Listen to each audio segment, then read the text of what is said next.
In the 80s and 90s, they freely roamed the streets of major towns in Kenya. At one time estimated to number in their hundreds of thousands, street families, many among them women and children, ruled major centers around the country, rummaging for food at any available place just for the sheer need to survive.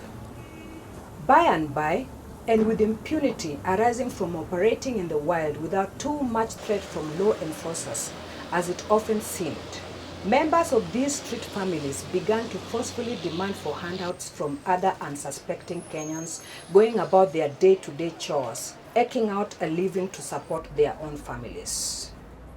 And in a country where no one, so it seems, is yet to design innovative and long-lasting approaches in response to the needs of the less fortunate in society, where the security that once upon the ages used to be provided by the good old extended family structures was slowly but surely ebbing away, more and more Kenyans continue to be born in the streets.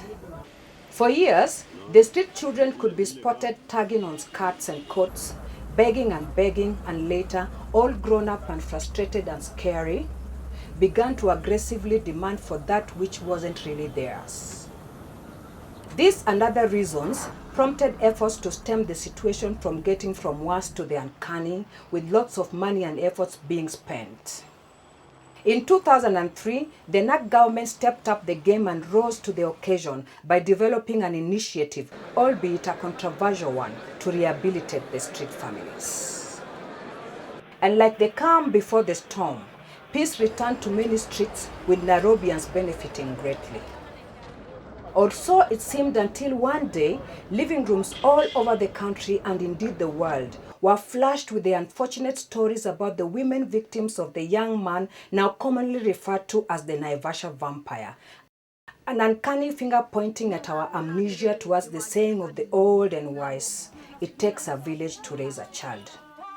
We had, alas, just swept the problem under the carpet. We had once again failed our very own to our detriment.